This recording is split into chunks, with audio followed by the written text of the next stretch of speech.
Hey cousins, welcome to another episode of Respectfully. Today I want to talk about the difference between what is cancel culture and what is a justified firing. Because if you guys are familiar with Jubilee's new format called Surrounded, where it is one person versus 20 people on the other side, well, the most recent episode was Mehdi Hassan, who is a known progressive, versus 20 far-right conservatives. Now, where this all spills out is there's a guy on there named Connor, also known as Pinesup online. He apparently was fired due to his political beliefs and is now raising money in support because he was fired.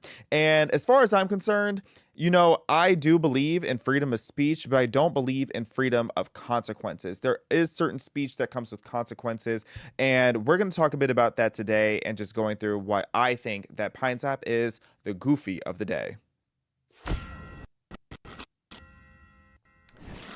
Okay, first of all, I have to paint the full picture for you guys. So, you know, I was trolling Pinesup a little bit because I haven't watched the full clip, but I have seen a couple clips from the clip. So I'm going to see, I don't even know how long the whole thing is of his section, but from what I saw, it was completely unhinged. Okay. And he was saying things that were intentionally inflammatory, claiming to be a fascist, you know, supporting literal Nazi genocide. And I want to hear him. I want to hear him out in full to see what he has to say. But first, I need to show you guys how ridiculous this Give Send Go is. He has a $15,000 goal. We can bring up my screen here too. He has a $15,000 goal, and so far he has raised $36,000 at the time of filming this, which is insane. You know, I was trolling him. I was like, yeah, let's stop the reparations. Let's stop the alt-right reparations. But let's see what he says here, how he describes this. He says, "My name is Connor, and I was recently shown in the latest Jubilee episode. As a result, unfortunately, I was subsequently released from my job. I'm raising money as an emergency fund and for other expenses while I look for a new job. Unfortunately," which I really would love to know what he did for work to see how much was he actually making to be raising $36,000, but all that in a month, all that to say, "Unfortunately, voicing fully legal, traditional right-wing political views results in real consequences." Oh, who would have known? "This is cancel culture and political discrimination on full display. I just went on the yada yada yada, share my story. Here's what happened." So yeah, here you guys see prayer requests. Okay, we love that. We love the prayer requests. I hope you find the Lord because you clearly need him.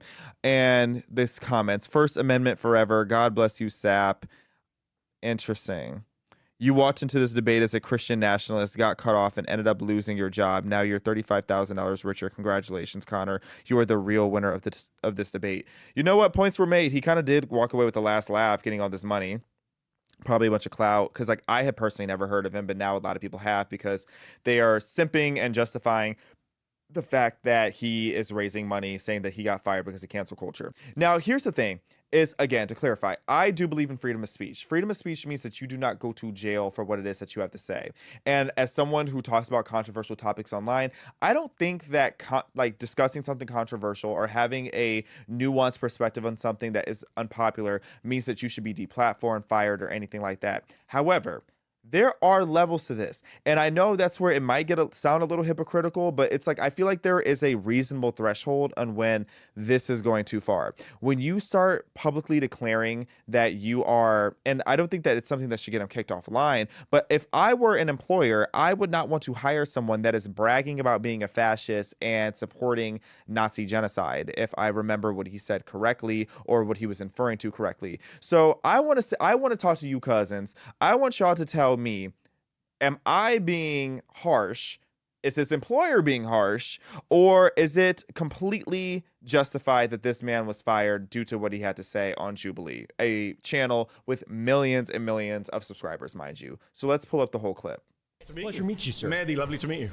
So I would say that with Trump being anti-constitution, I don't really care, to be quite frankly. Okay. Because let's pause this first. And let's actually run this back. I want to read the prompt first. So the prompt here that they are debating, again, that's a progressive he's across from, and Connor is the white guy in the blue shirt.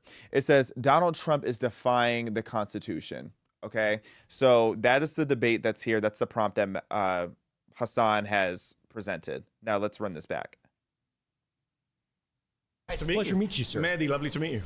So I would say that with I'm sorry, Trump run it being back again. anti-consti- I have to address this. I have, because that is a pet peeve of mine. Okay, pause on the handshake. Pleasure to meet you, sir. Pause. something that irritates my soul to the next degree is when men don't know how to give a proper handshake. And this is a crazy example where neither of them knows how to give a proper handshake. Why do they both look like they're talking to while also presenting as damsels in distress?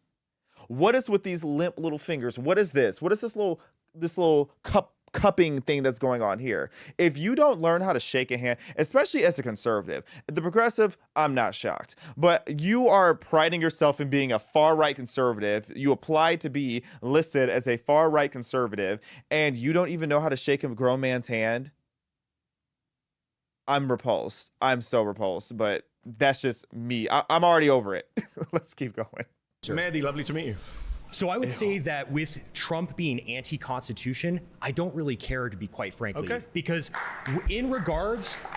You don't really care about the Constitution. It's crazy. In regards to the Constitution is a document that should seek to serve us. Yes. And when it fails to seek to serve us, that can be amended. Laws can be changed. And quite frankly, the fact is, we're defending things in this country that shouldn't be defended. The First Amendment should not defend pornography and making children and women be victimized.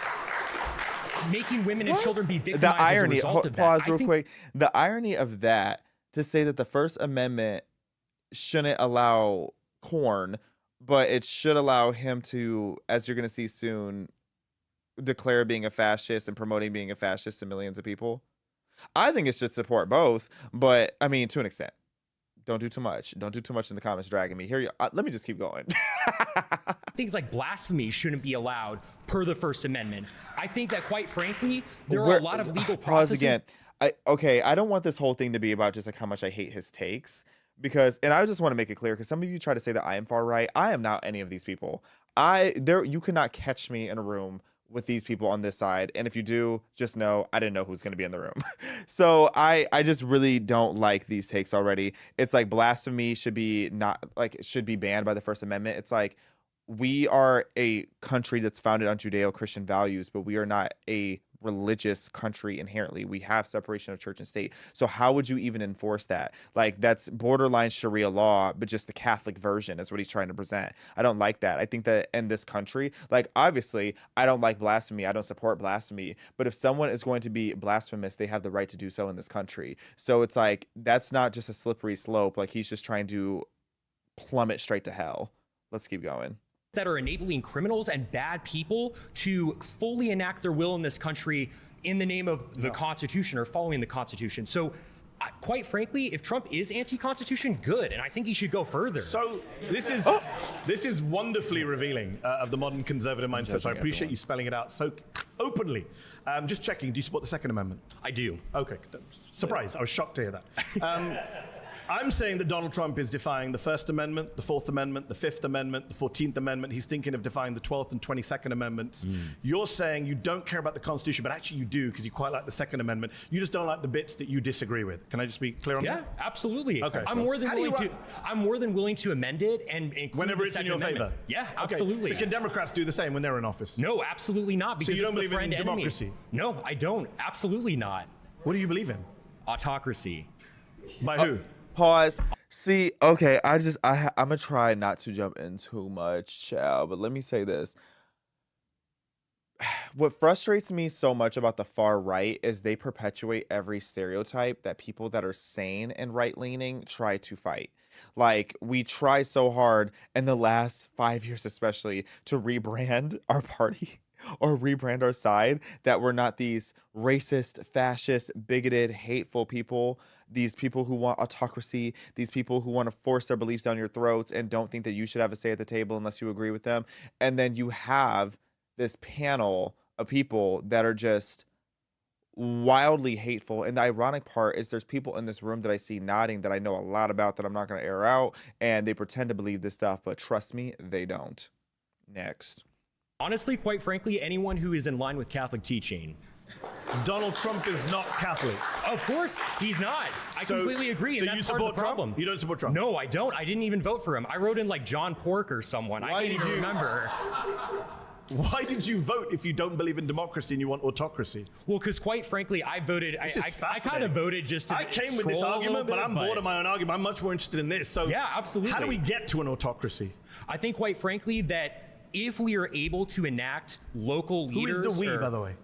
I think, quite frankly, these far-right conservatives sitting right around White me. people? Yeah, No brown absolutely. people. So, Well, some actually, of you guys, I have quite. some of the people in this room don't make the cut from what I can see visually. Actually, hold on for a moment. I do think that there are people who happen to not be white who do actually have history in this country and have roots in this country. For instance, from the Mexican-American War, we subsumed a lot of territory of people who have far stakes in this country who happen to be Hispanic or what have you.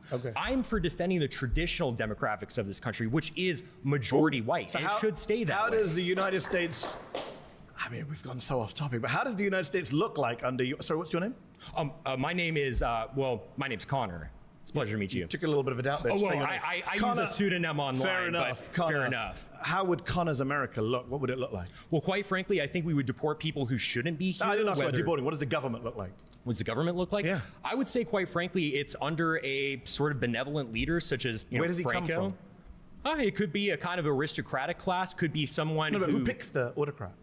Frankly, the people. I mean, we could hold a vote on it. Kings were Isn't that democracy? Well, sure. Right. You can have a vote to get to that stage. And then no more votes afterwards? Absolutely. Wow. 100%. What? Wow. And if that autocrat kills you and your family, you're fine with that?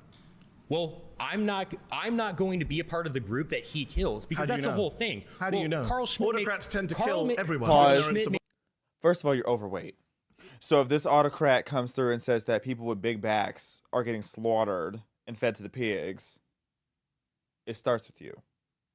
So this is crazy.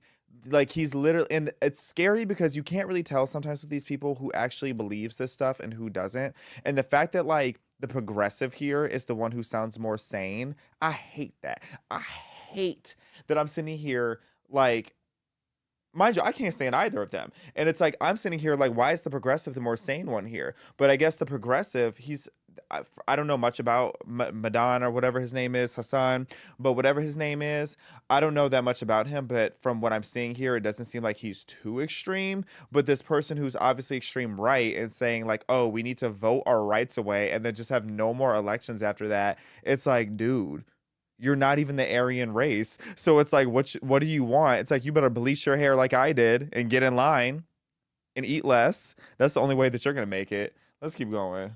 Makes this point very well in his work. It's the friend-enemy distinction, right? You Carl liberals, Schmitt, the Nazi theoretician. Yeah, absolutely. I don't care. Are you a fan of the Nazis? I frankly don't care being called a Nazi at all. I didn't say that. I didn't actually say that. I said, are you a fan of the Nazis? Well, they persecuted the church a little bit. I'm not a fan of that. But what about the persecution of the Jews? Well, I mean, I certainly don't support anyone's human dignity being assaulted. I'm a Catholic. But you don't condemn Nazi persecution of the Jews? The way he's tiptoeing around it. I think that there was a little bit of persecution and stuff like that, which is bad. We may have to rename the show because you're a little bit more than a far-right Republican. T. Hey, what can I say? I think you can say I'm a fascist. Yeah, I am. Absolutely. I'm just checking who's clapping just to get my set of where everyone is. Because you know that millions of people are going to be watching you on YouTube and checking out who the fascists and the Nazis are. I'm not ashamed of that whatsoever. No, clearly you're not. During the pre-war period, prior to World War II, it was only those parties that properly enacted the people's will. That's why they won. The conservatives were fat cats. They were aristocrats. Are you in favor of killing people who aren't like you? Quite frankly, I'm not. You mentioned Franco earlier. Franco killed a lot of innocent people. Oh, well, he killed communists. He killed people who raped nuns and killed priests. What about children who he killed and women who he killed? What are you talking about? He never killed any women or children. He was Catholic, He only killed combatants. Is that what you're claiming? Yeah, he only killed combatants. Never killed any innocent people. The White Terror was only punishing those people who did acts of terrorism. And again, are you supporting like raping innocent women? Nuns, dude. Killing priests? I mean, priests don't brandish guns and kill people. You just refuse to condemn the Nazi Holocaust, my friend. I don't think you're in a position to ask anyone any questions. I quite frankly don't care what you think about me. If I'm a Nazi and being a Nazi is mutual, and being a Nazi means upholding human dignity, because I even believe in your dignity. I don't in a state that I was running. I wouldn't want to hurt you or anything like that. But quite frankly, I don't debate fascists. Okay. So do you concede then? I mean, why? Do I concede you're a fascist who won't condemn the Nazis? Yeah. Yes, I concede that. Okay, great. So I mean, what are we doing here? Because I mean, you just seem offended. What you're doing here, you just seem offended, to be quite frankly. I'm offended by people who can't condemn the Nazis. Yes, I am. Okay. Well, I condemn the evils that they So did, but I don't Greta. really Against care the about Jews? being. Yeah, sure. I don't care about being called a Nazi sure. is the whole thing. I never called you a I Nazi. care You about called doing the yourself a right Nazi thing. and a fascist and a General Franco Well, supporter. yeah, I am a General Franco supporter. He was awesome. He was so super cool, quite frankly. Because the whole And you thing, don't Nazi. believe in democracy. I don't believe in What democracy. are you doing here at a televised debate? This is democracy, not what a debate and disagreement. Because it is the means to support an end. The reason we have free speech now is because we want to be openly talking about our opinions so we can get the state that we want. But it doesn't mean upholding great. free speech after we win.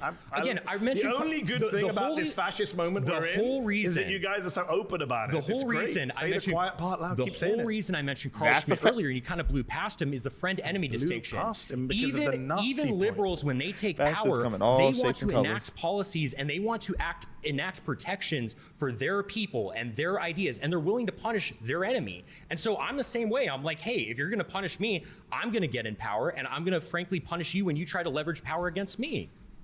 Just that simple. Me watching this. I'm not sure what you want to say. Hey, it is what it is. All right. Pause.